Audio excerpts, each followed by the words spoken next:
Good evening. I'm Larissa Hebert, and I teach English here at BFA.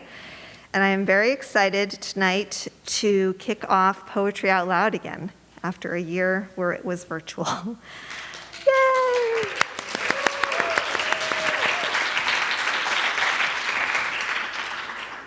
I thought it would be exciting to invite Samuel Boudreau as our Master of Ceremonies. He's a 2015 graduate of Bellows Free Academy and BFA's and Vermont's Poetry Out Loud state champion in both 2014 and 2015.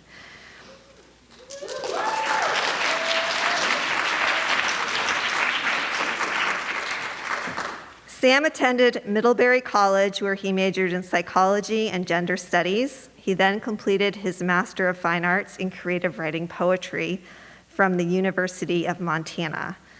Currently, he still writes poetry, works as an academic retention advisor for UVM, and is training to become a mental health clinician. Very impressive. So Sam will take it from here as our Master of Ceremonies. Thank you.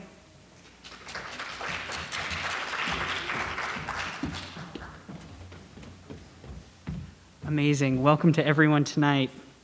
The Vermont Arts Council is pleased to announce its annual Poetry Out Loud program, a national recitation contest for high school students being conducted statewide for its 15th year in 2021 to 2022. Students participating in the contest memorize and perform classical and contemporary poetry. This exciting program helps students master public speaking skills, build self-confidence, and learn about their literary heritage. Poetry Out Loud uses a pyramid structure that begins at the classroom level. Teachers organize contests involving one class and then the whole school. Winners from each participating school advance to the state finals. The winner at the state level receives a cash prize of $200 and an all-expense-paid trip to Washington, D.C. to compete for the national championship. The state winner's school receives a $500 stipend for the purchase of poetry books. The runner-up receives a $100 scholarship with $200 for their school library. Additionally, a total of $50,000 in scholarships and school stipends will be awarded to the winners of the national finals.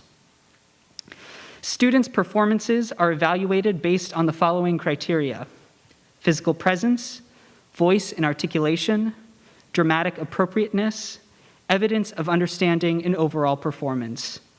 There will be a round 1 and a round 2 of recitations without a break in between. After round 2 of recitations, there will be a brief scoring break before the announcement of the 2022 BFA Poetry Out Loud champion, who will move on to the consolidated semifinal and final event, which will take place at the Barry Opera House on March 14th. Before we proceed tonight, we would like to thank the following teachers for helping with tonight's event. Judges: World Languages teacher, Lydia Batten; English teacher, Wesley Dunn; special educator, Katie Leclerc; and English teacher, Mary Ellen Turville. Tonight's prompter is drama teacher, Susan Palmer; our accuracy judge, English teacher, Nate Archambault; and our scoring teacher for tonight is Eric Telfer. Also, thank you to Doug Bell for running lights and sound, and students Amia Sharp and Quinlan Steele for passing out tonight's programs. I want to remind you about cell phones. This is akin to Hollywood, so please turn them off or on silent. And there will also be a brief pause between each student for the judges to score each contestant. And also, masks should be covering the nose, not below the nose, and covering your mouth as well. So, without further ado, we have our first student tonight, Ms. Gagne.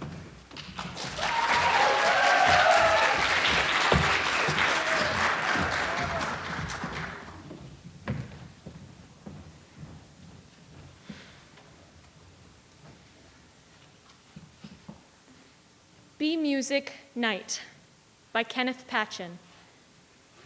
Be music, night, that her sleep may go where angels have their pale, tall choirs. Be a hand, see, that her dreams may watch thy guidesmen touching the green flesh of the world. Be a voice, sky, that her beauties may be counted, and the stars will tilt their quiet faces into the mirror of her loveliness. Be a road, earth, that her walking may take thee, where the towns of heaven lift their breathing spires. Oh, be a world and a throne, God, that her living may find its weather, and the souls of ancient bells in a child's book shall lead her into thy wondrous house.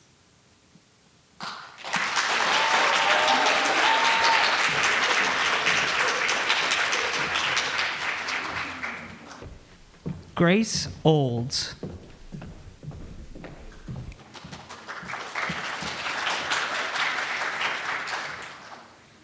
Cartoon Physics, Part 1, by Nick Flynn.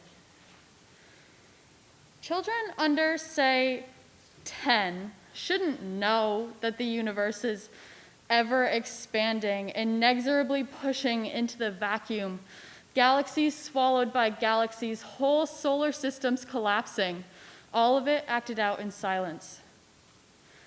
At 10, we are still learning the rules of cartoon animation, that if a man draws a door on a rock, only he can pass through it. Anyone else who tries will crash into the rock. 10-year-olds should stick with burning houses, car wrecks, ships going down, earthbound, tangible disasters, arenas where they can be heroes. You can run back into a burning house. Sinking ships have lifeboats. The trucks will come with their ladders. If you jump, you will be saved. A child places her hand on the roof of a school bus and drives across a city of sand. She knows the exact spot it will skid, at which point the bridge will give. Who will swim to safety and who will be pulled under by sharks? She will learn that if a man runs off the edge of a cliff, he will not fall until he notices his mistake.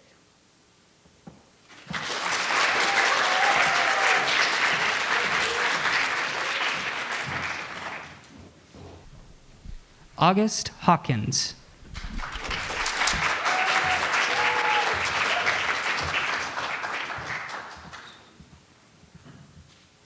Ill-advised love poem by John Yao.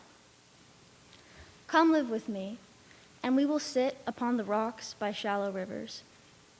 Come live with me, and we will plant acorns in each other's mouth. It would be our way of greeting the earth before it shoves us back into the snow, our interior cavities brimming with disagreeable substances. Come live with me before winter stops to use the only pillow the sky ever sleeps on, our interior cavities brimming with snow. Come live with me before spring swallows the air and birds sing.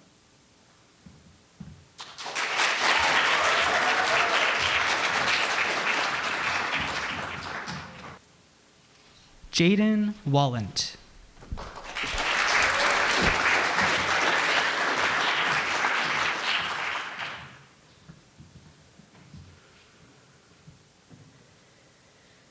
Blade Unplugged by Tim Sieblis.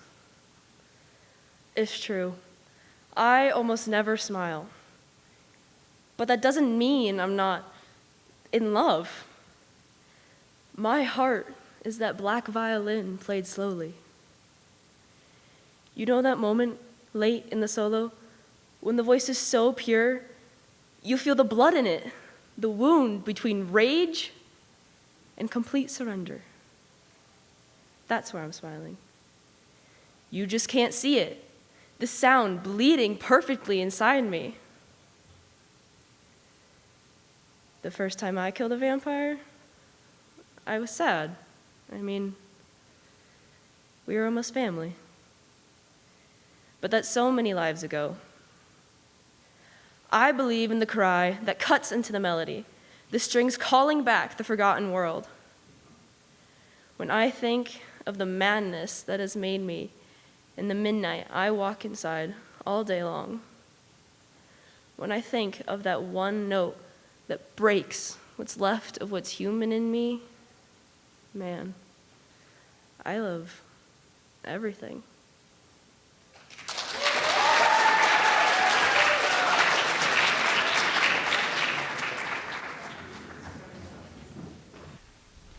Michael Voss.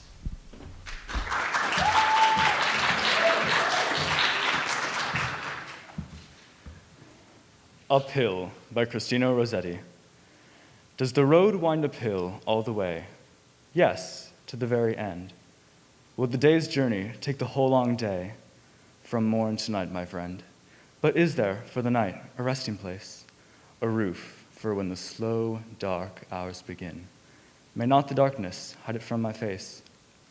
You cannot miss that inn. Shall I meet other wayfarers at night? Those who have gone before?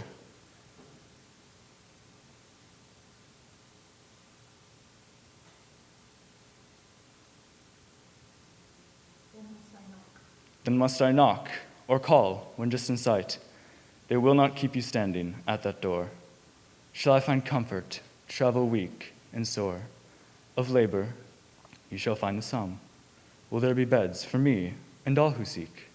Yeah, beds for all who come.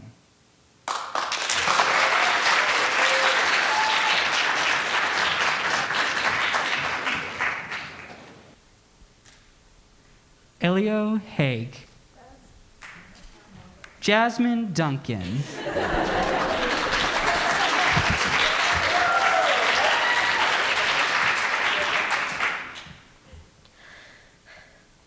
To Have Without Holding by Marge Piercy. Learning to love differently is hard. Love with the hands wide open, love with the doors banging on their hinges, the cupboard unlocked, the wind roaring and whimpering in the rooms, rustling the sheets and snapping the blinds that thwack like rubber bands in an open palm. It hurts to love wide open, stretching the plaster that feels as if it is made of blunt knives, then of sharp knives. It hurts to thwart the reflexes of grab, of clutch, to love and let go again and again. It pesters to remember the lover who is not in the bed, to hold back what is owed to the work that gutters like a candle in a cave without air, to love consciously, conscientiously, concretely, constructively. I can't do it. You say, it's killing me, but you thrive. You glow on the street like a neon raspberry. You float and sail, a helium balloon. Bright bachelors button blue and bobbing on the cold and hot winds of our breath as we make and unmake in passionate diastole and systole, the rhythm of our unbound bonding. To have and not to hold, to love with minimalized malice, hunger and anger, moment by moment, balanced.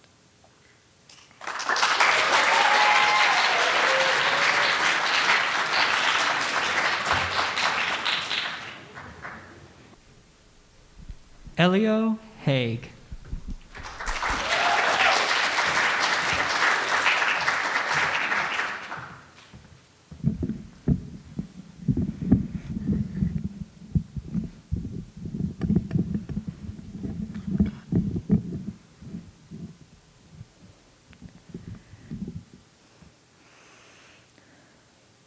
Summer by Chen.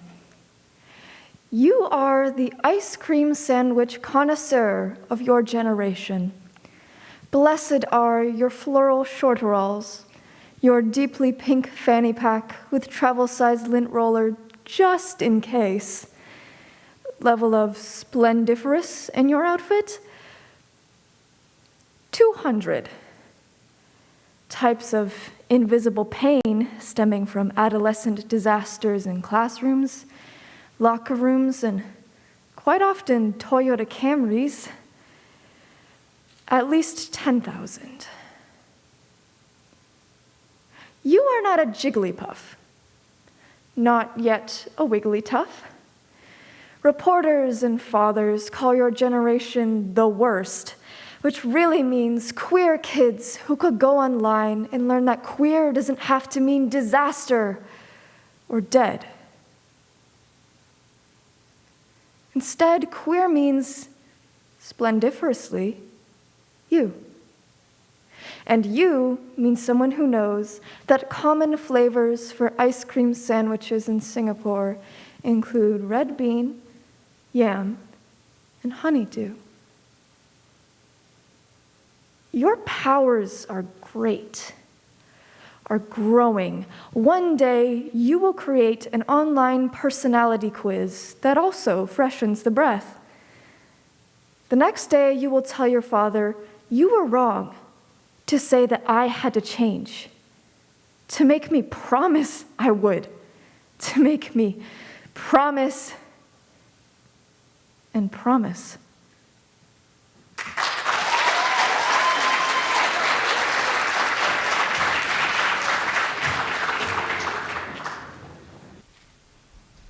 Anna Bouchard.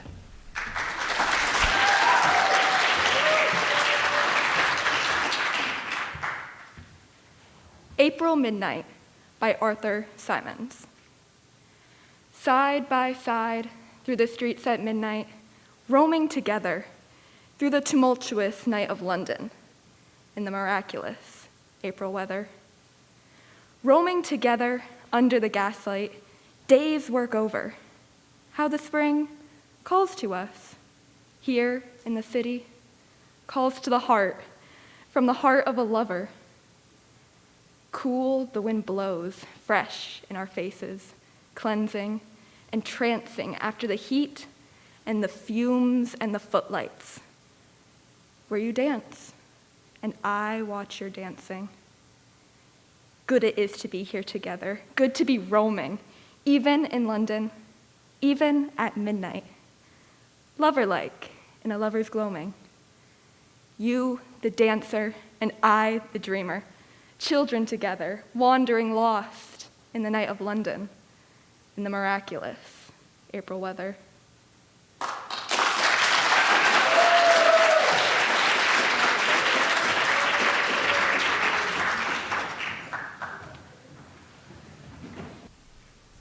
Jack Spar.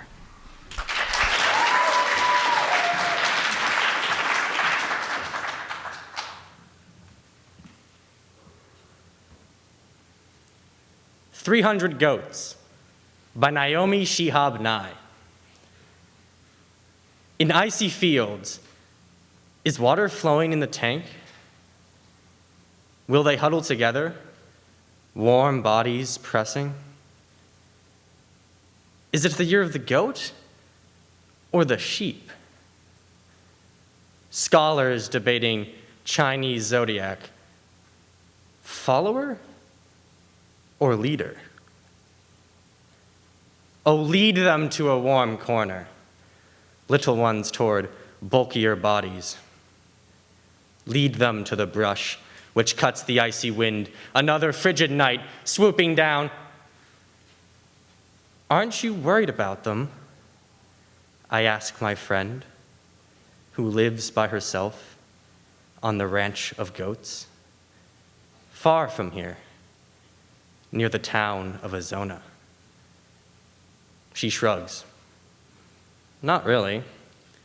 They know what to do. They're goats.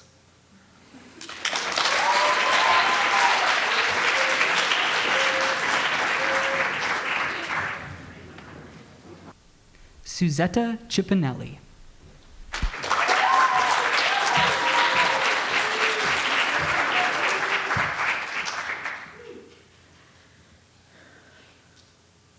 The Conqueror Worm by Edgar Allan Poe.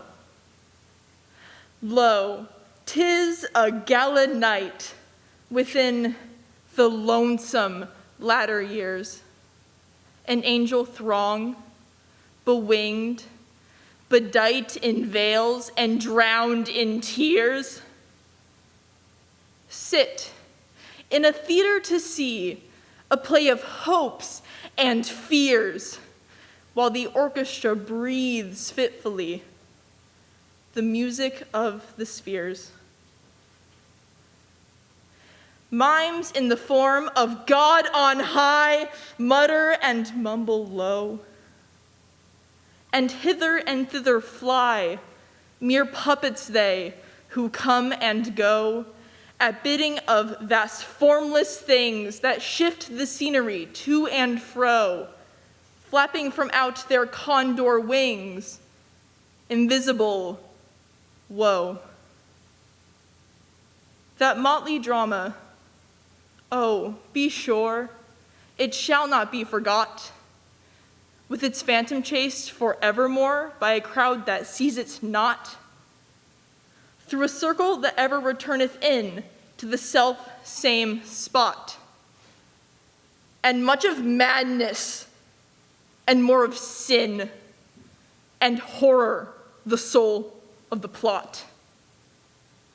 But see amid the mimic rout a crawling shape intrude, a blood-red thing that writhes from out the scenic solitude. It writhes with mortal pangs, the mimes become its food, and seraphs sob at vermin fangs in human gore imbued. Out are the lights out all, and over each quivering form, the curtain, a funeral pall, comes down with the rush of a storm, while the angels, all pallid and wan, uprising, unveiling, affirm that this play is the tragedy man. And its hero, the conqueror worm.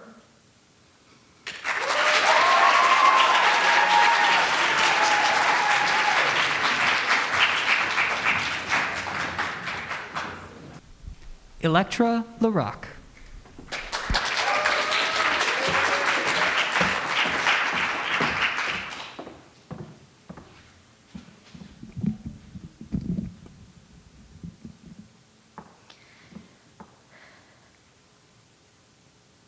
About Standing in Kinship by Kimberly Blazer.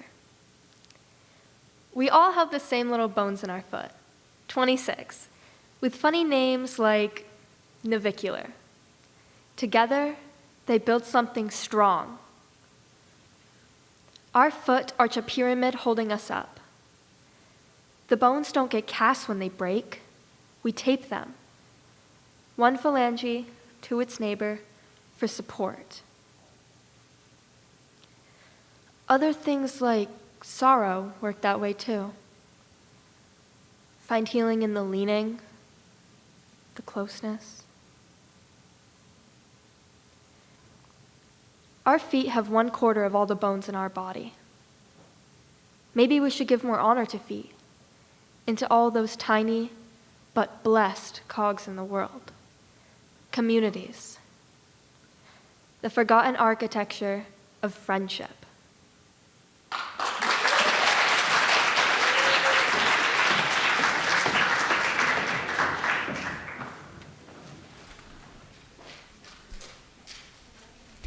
Madison Gagne.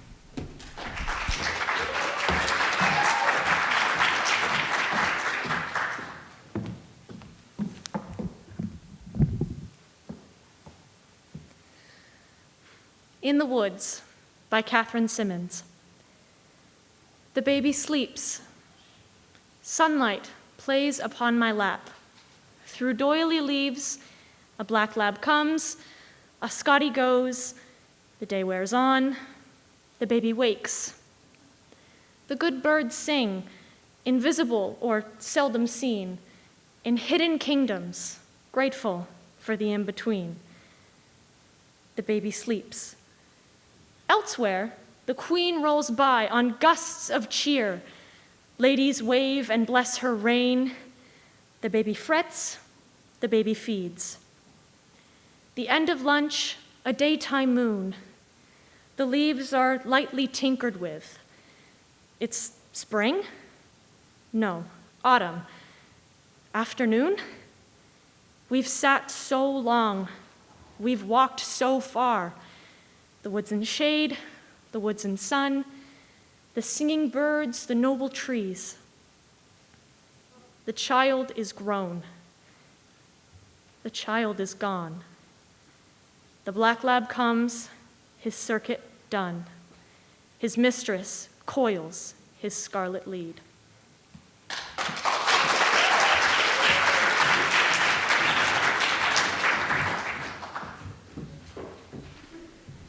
Grace Olds.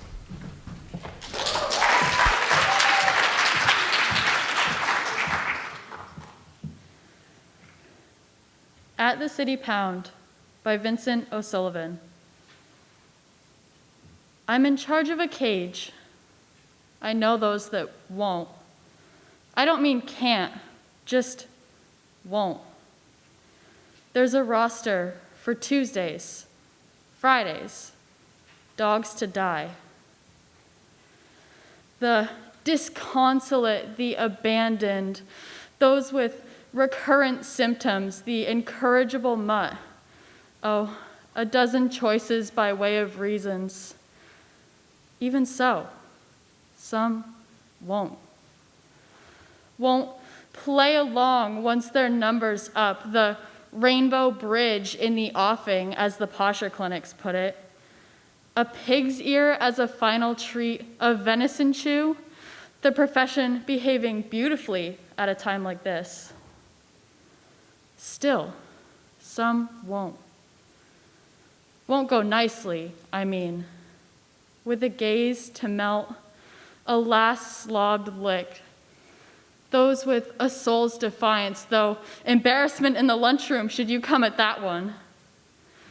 Even after the bag is zipped, you feel it. We're as real at the end as you are, Buster. We sniff the wind. What say if we say it together? Won't.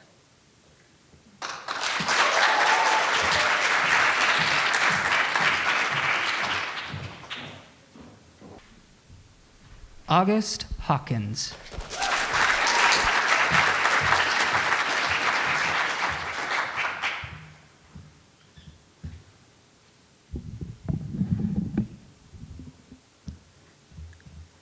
Ways of Talking by Chen. We used to like talking about grief. Our journals and letters were packed with losses, complaints, and sorrows. Even if there was no grief, we wouldn't stop lamenting, as though longing for the charm of a distressed face. Then we couldn't help expressing grief. So many things descended without warning. Labor wasted, love's lost, houses gone, marriages broken, friends estranged, ambitions worn away by immediate needs. Words lined up in our throats for a good whining. Grief seemed like an endless river, the only immortal flow of life. After losing a land and then giving up a tongue, we stopped talking about grief. Smiles began to brighten our faces. We laugh a lot at our own mess, and things become beautiful, even hailstones in the strawberry fields.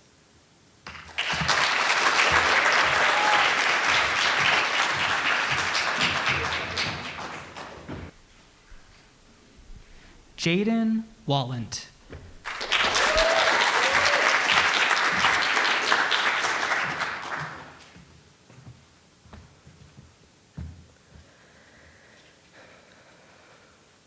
Fairy Tale with Laryngitis and Resignation Letter by Jean Dubrow. You remember the mermaid makes a deal, her tongue evicted from her throat and moving as a knife cut with every step. This is what escape from water means. Dear colleagues, you write, for weeks I've been typing this letter in the bright kingdom of my imagination. Your body is a ship of pain. Pleasure is when you climb the rocks and watch the moonlight touching everywhere you want to go. A silver world called far away. Dear colleagues, you write, this place is a few sentences contained by the cursor's rippling barrier. What happened here is only beaks and brackets, the serif's liquid stroke. The old story has witches, a prince in love with the surging silence of women, a knife that turns the water red. You write, dear colleagues, now these years are filed in the infinite oceans of bureaucracy. Everything bleaches or fades. In other words, goodbye. Sometimes it's possible to walk, although you've been told inside the oyster shell of your heart there is no soul. Creatures like you must end as a spray of salt. Grain droplets floating breathless in the air.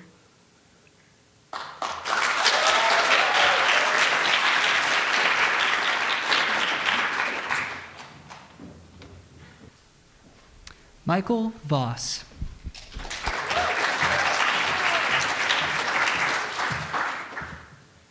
Today, by Billy Collins. If ever there were a spring day so perfect, so uplifted by a warm, intermittent breeze, that it made you want to throw open all the windows in the house and unlatch the door to the canary's cage. Indeed, rip the little door from its jamb. A day when the cool brick paths in the garden, bursting with peonies, seemed so etched in sunlight that you felt like taking a hammer to the glass work paperweight on the living room end table, releasing the inhabitants from their snow-covered cottage so they could walk out, holding hands and squinting into this larger dome of blue and white. Well, today is just that kind of day.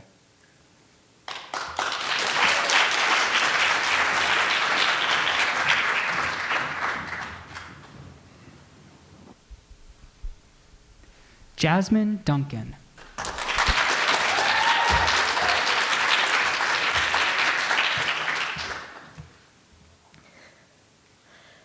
A Litany for Survival by Audre Lorde.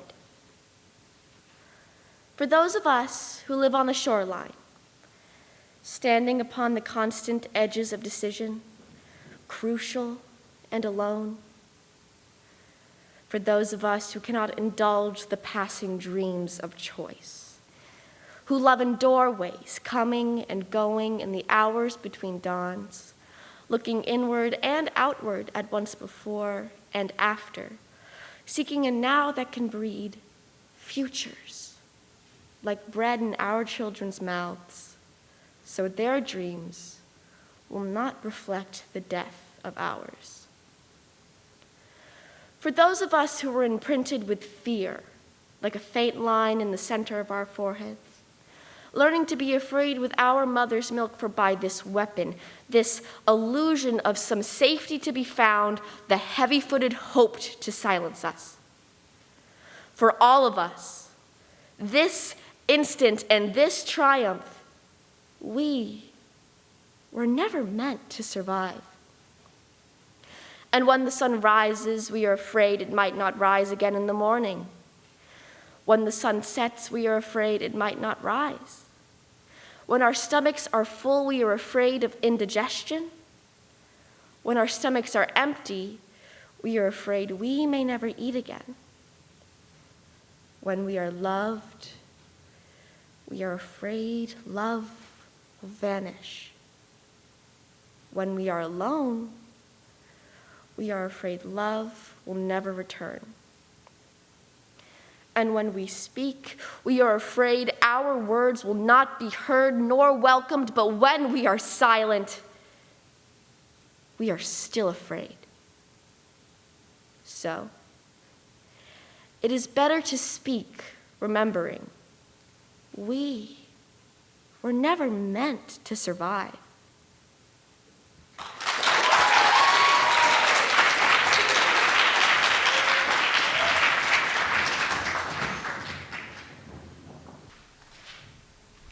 Elio Haig.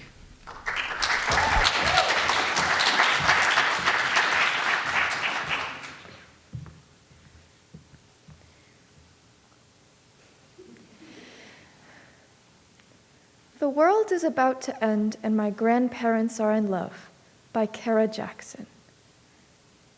Still, living like they orbit one another, my grandfather, the planet, and Grandma, his moon assigned by some gravitational pull. They have loved long enough for a working man to retire. Grandma says she's not tired. She wears her husband like a coat that survives every season, talks about him the way my parents talk about vinyl, the subject salvaged by the tent of their tongues. Grandma returns to her love like a hymn, marks it with a color. When the world ends, will it suck the earth of all its love? Will I go taking somebody's hand, my skin becoming their skin? The digital age is taking away our winters, and I'm afraid the sun is my soulmate. That waste waits for a wet kiss. Carbon calls me pretty, and I think death is a good first date. I hope when the world ends, it leaves them be. Spares Grandpa and his game, Grandma spinning corn into weight, the two of them reeling into Western theme songs, the TV louder than whatever's coming.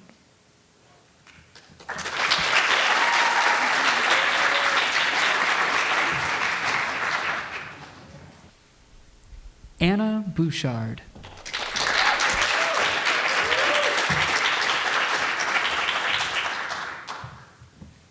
Becoming a Redwood by Dana Goya.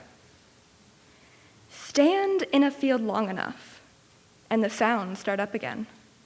The crickets, the invisible toad who claims that change is possible, and all the other life too small to name. First one, then another, until innumerable, they merge into the single voice of a summer hill. Yes, it's hard to stand still, hour after hour, fixed as a fence post, hearing the steers snort in the dark pasture, smelling the manure, and paralyzed by the mystery of how a stone can bear to be a stone, the pain the grass endures breaking through the earth's crust. Unimaginable, the redwoods on the far hill, rooted for centuries, the living wood grown tall and thickened with 100,000 days of light. The old windmill creaks in perfect time to the wind shaking the miles of pasture grass, and the last farmhouse light goes off. Something moves nearby. Coyotes hunt these hills and packs of feral dogs, but standing here at night accepts all that. You are your own pale shadow in the quarter moon, moving more slowly than the crippled stars. Part of the moonlight as the moonlight falls, part of the grass that answers the wind, part of the midnight's watchfulness that knows there is no silence but when danger comes.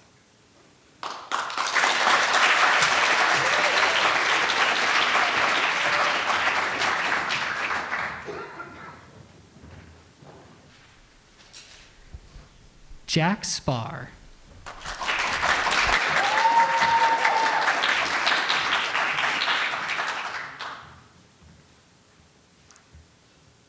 Words Are Birds by Francisco X. Alarcon.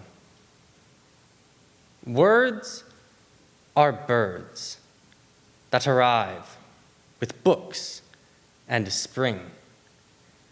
They love clouds the wind and trees. Some words are messengers that come from far away, from distant lands. For them, there are no borders, only stars, moon, and sun. Some words are familiar, like canaries. Others are exotic, like the Quetzal bird. Some can stand the cold, others migrate with the sun to the south. Some words die, caged. They're difficult to translate. And others build nests, have chicks, warm them, feed them, teach them how to fly, and one day they go away in flocks. The letters on this page are the prints they leave by the sea.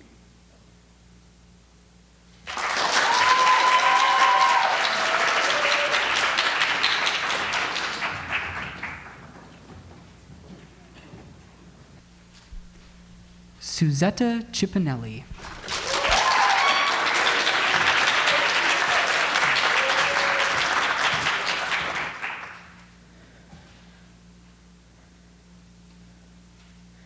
Very Large Moth by Craig Arnold after DHL. Your first thought, when the lights snap on and the black wings clatter about the kitchen, is a bat. The clear part of your mind considers rabies. The other part does not consider, knows only to startle and cower away from the slap of its wings. Though soon, it is clearly not a bat, but a moth, and harmless. Still, you are shy of it. It clings to the hood of the stove, not black, but brown. Its orange eyes sparkle like televisions. Its leg joints are large enough to count. How could you kill it? Where would you hide the body? A creature so solid must have room for a soul. And if this is so, why not in a creature half its size? Or half its size again, and so on, down to the ants. Clearly, it must be saved. Caught in a shopping bag and rushed to the front door, afraid to crush it, feeling the plastic rattle. Loosened into the night air, it batters the porch light, throwing fitful shadows around the landing. That was a really big moth, is all you can say to the doorman, who has watched your whole performance with a smile.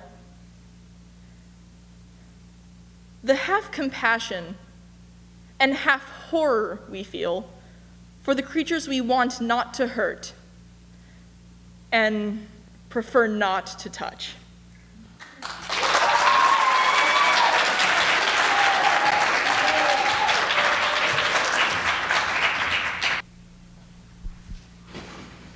Elektra lorac.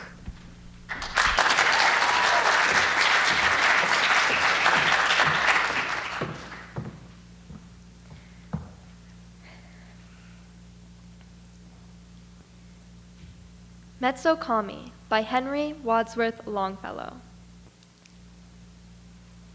Half of my life is gone, and I have let the years slip from me and have not fulfilled the aspirations of my youth.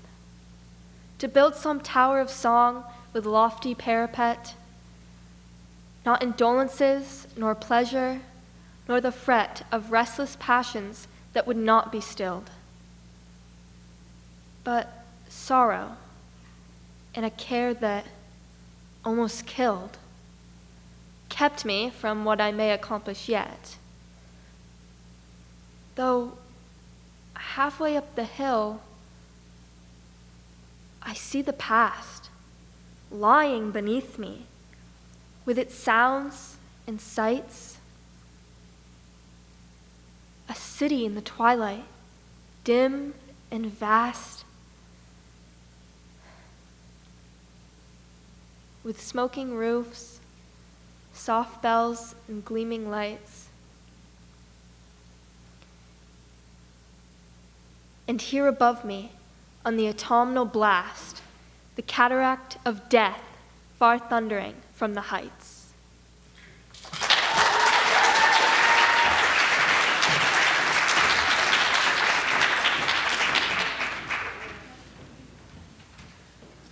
What a fantastic competition so far. Can we give another round of applause?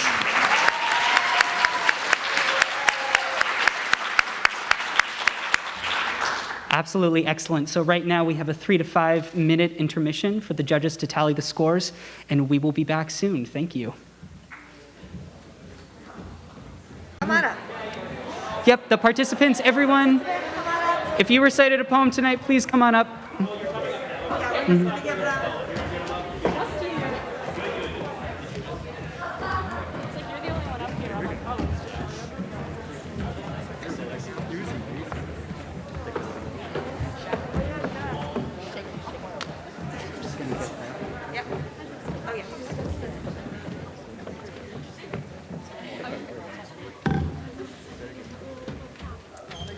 So we'd like to get a picture before we hand out, or maybe we'll give everyone their participation certificate, and then we can get a photo, and then we'll announce the top 3. excellent. Madison Gagne.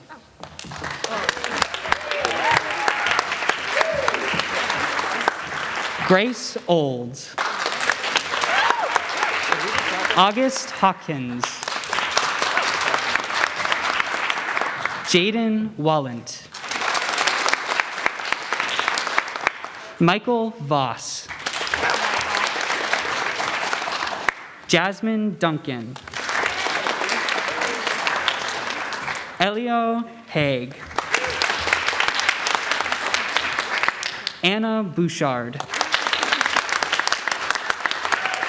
Jack Spar.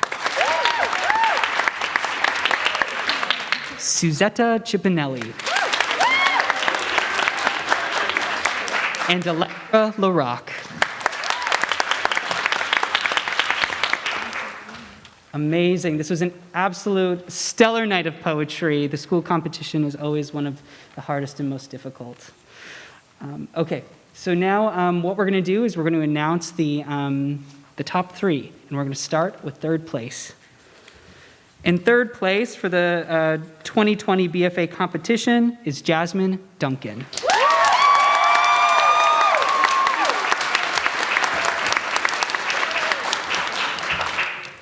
In second place is Susetta Cipanelli.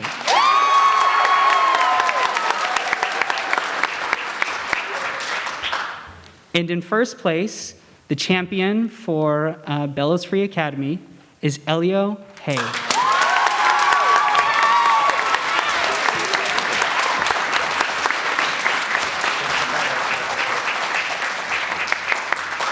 Again, congratulations to everyone. Thank you to our judges and everyone else who is putting on this event tonight. It was absolutely, absolutely stellar. Thank you. Thank you.